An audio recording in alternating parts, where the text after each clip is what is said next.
Hi, this is Dr. Shaw, and today I have Dr. Shaw with me today, who is just this fantastic, wonderful, beautiful, mindful person. And I'm really bringing her here today to talk about what she does with her work with meditation and how it relates from my field of things, so like obesity and stress reduction. So go ahead, and I'll let you introduce yourself. Thank you so much, Dr. Shah. It is my pleasure to be here. So, I'm Dr. Rashmi Schramm. I am a family physician. I am a certified coach, and I'm also a meditation and Ayurveda teacher.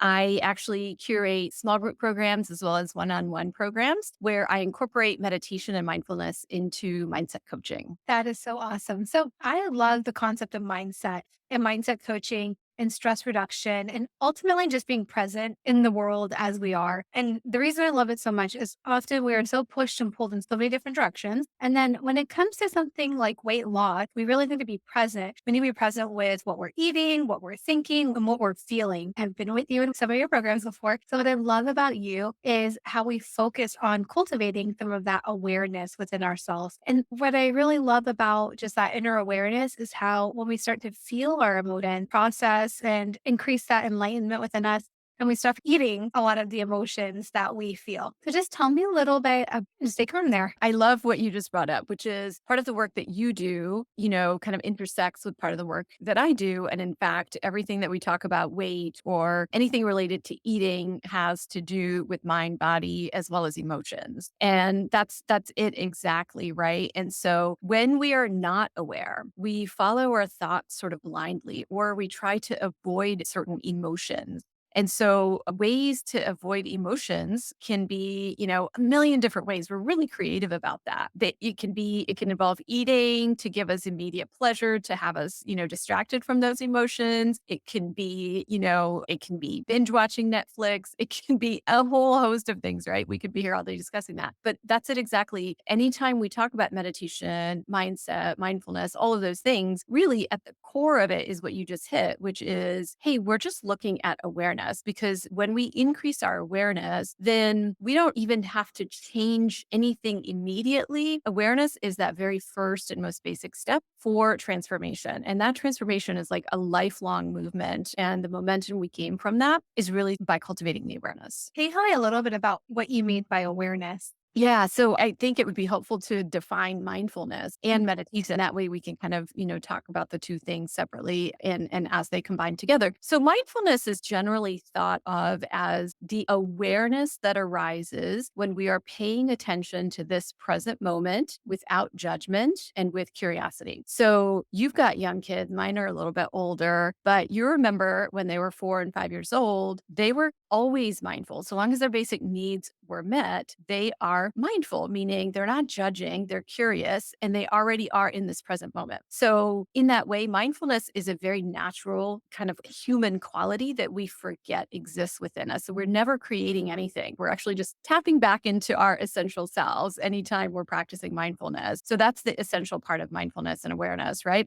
And then I want to get back to your question specifically. Meditation is just a formal way to practice mindfulness, and it is just a journey from activity into stillness. That's really what it is. So I want to come back and address the question of what is awareness. So an example of what is awareness can be, maybe we're stuck in traffic and there are a whole host of different thoughts that go through our mind. This absolutely sucks.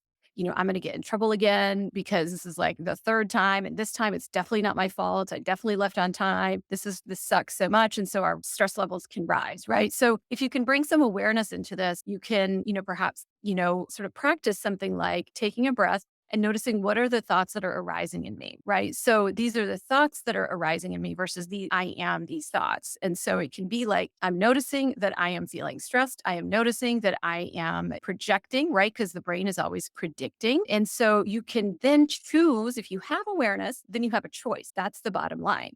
And you can choose to follow those thoughts and go down that path. Or you can say, I have no control over the traffic right now. And so I am going to sit still and use my breath or whatever it is. And whatever will happen because I can't predict it. Right. So in that way, it's very subtle, but it's very powerful. I love everything. So, I can come off as the most calm person, and you get me on 408 at 7:30 in the morning in Orlando. I go crazy. It is nuts. And usually the thoughts that are going through my head are kids are going to be late to school. I'm not going to make it to work. Somebody's going to be upset with me. This is terrible. And it's really none of those things. I can definitely practice some mindfulness in the traffic situation and control myself. What I love about what you're sharing is there's this resistance. Like, so if we become more aware of our thought patterns of how we're feeling in the moment, I think some of the resistance we have to something does melt away because it is that projection that we have about it into the future. So one of those areas that come up is like when we're talking about weight loss, to me, it's like planning a dinner party. And like if I think about a dinner party, it's like, well, I'm on this diet and now I can't eat these things, but I'm having all those people come over and are they going to like it? And all these thoughts that are just like running through my head. Or is it going to be perfect? Is it going to plan out? Is it going to turn out the way it's meant to turn out? Is everyone going to have fun? And I think sometimes when we're like planning events or doing things or just going through our thought processes in our heads, we get lost in all of that and we forget like why we're getting people together in the first place or why we're doing it. And before this call started, you shared with me like just best words ever, like, what if it all works out?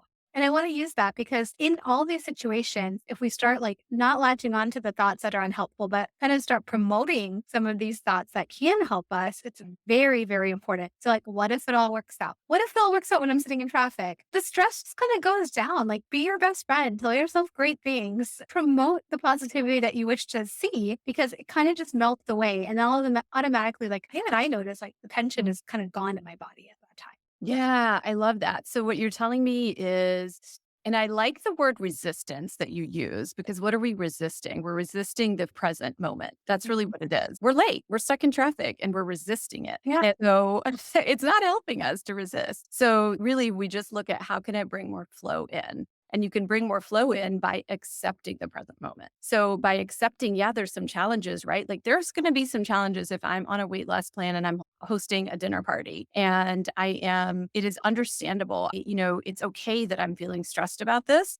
And I can still bring ease and enjoyment into this. Like it's not binary. It's not either or. They can both coexist. Like you can notice the stress, accept that those thoughts are coming up when you're sitting in traffic and the possibility that you might be late and the possibility that you really don't know if you're going to make it on time and still choose to let that go and be Yeah. in the moment. And just be there. Be there. It's okay. And being uncomfortable is okay too. And that's where that whole feeling your emotions comes into place because I think that sometimes we buffer so much with like getting lost in Netflix. Then poor Netflix gets such a bad rap. We're like, or we'll drink that wine at the end of the day, not because we like the wine itself. I don't have a problem with you liking something and enjoying it for what it is. But if it's an escape from what you experience, then I might have to question like why do it anyway. Often it's like the eating after the kids are asleep. It's so common. Like kids are in bed, the day's ended, and now I'm gonna go eat something. Why? It's not a reward. It's like, what are we escaping here? And I think that sometimes those are the best times to maybe practice a meditation. And I feel like it was you that told me that initially meditation isn't comfortable. So No, yeah, it's tell me definitely about that because I always see pictures of people just like zenning out, looking great, and it's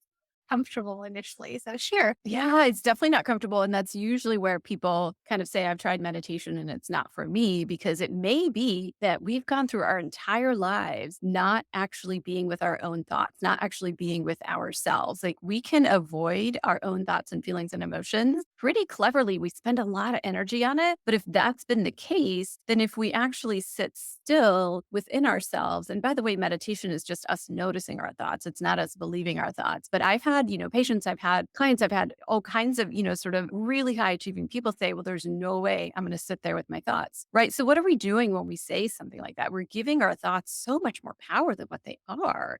They're just thoughts. They're excitations of the brain. That's what the brain is supposed to do. We have somewhere between 60,000 and 80,000 thoughts a day, and they're not who we are. We are the witness. We are the awareness behind those thoughts. And so, unless we start to recognize that we're not our thoughts, and we get to do that during meditation or bring that out of meditation, then we get to give our thoughts and feelings and emotions a lot more power than they actually have. I love everything you're saying. It's like take notes all day long. So one of the ways we met was I needed help with my sleep. And so I signed up for your yoga nidra class. And seriously, I got like the best sleep ever. And I don't think I was supposed to fall asleep. It just happened. Tell me about yoga nidra. Yeah. So yoga nidra, yoga means union of mind, body, and spirit. Nidra means sleep. We can trace these kind of practices back to several thousand years ago, but it is really just a very simple guided meditation that actually can help you sleep, by the way, meaning that we can either use them to help us sleep or we can use them to get that very deep rest. So Andrew Huberman, who is a Stanford neuroscientist, he is a huge fan and he is, generally has like the number one or two health podcast in the world. And he talks about how he has practiced a nidra every single day for the last 10 years. He has never missed a single day of a nidra practice. And he ended up calling this NSDR for non-sleep deep rest. And I think that helps us understand what that is. It's non-sleep deep rest. We're taking the body and the brain into states of sleep. And in there, we get to have a lot of access to, sort of those under the radar kinds of thoughts, feelings, and emotions. And we get to rewrite some of those. So a lot of times I call those programs rewire your brain. And so in that way, they are generally one of the best ways to dip your toes into meditation because they are fully guided. The only thing that you have to do is come lie down in a very comfortable position and follow along. And if you fall asleep, then that's just fine too. And so usually when people hear that, they're like, yeah, sure, I'll give it a try. And so even though I teach all these different kinds of meditation and they're all valid, it's not like one is better than the other. My Nidra programs are generally the ones that are the most requested and the ones that I really enjoy giving those out too. And so it's really a fun way to try meditation is a yoga nidra practice. I love that. Tell me about some other practices that you enjoy teaching on. Yeah. So one of the kind of the step ups. So I'll do one-on-one programs.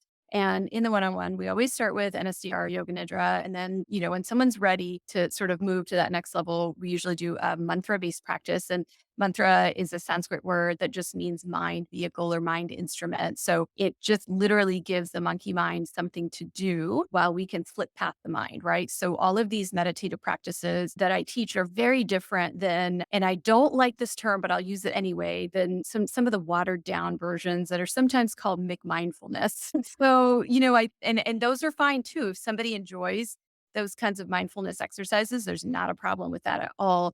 But really, when someone is coming to work with me, they've already tried some of the other ones and they say, I kind of want this stuff that evolved over 5,000 years. Like there must be a reason for this. And so and there are a few different types of mantra meditations as well that have, again, evolved and have been passed down from teacher to student for thousands of years. And you can imagine how powerful that is for each generation to have held it in a sacred manner and then passed it down to the student and so on and so forth. And so that is, by far kind of the way that we can move through it. But there's also loving kindness meditation that can be practiced. There's Vipassana. There's so many different kinds of meditations. It really just depends on what someone is drawn to, because again, there's not a better than, there's not this is the best in class. They're just all really good ways to meditate. That's so fascinating. So is that what you do in your initial consultations? That's I kind of pick the best method for the student? Yeah, I mean, generally it's a multi-session process. And Cool. so when somebody's coming to work with me, we're going through all of it at some point, depending on kind of where they are. And before you tell me about how people can work with you, I think you have an exciting event coming up. Can you tell me a little bit about that?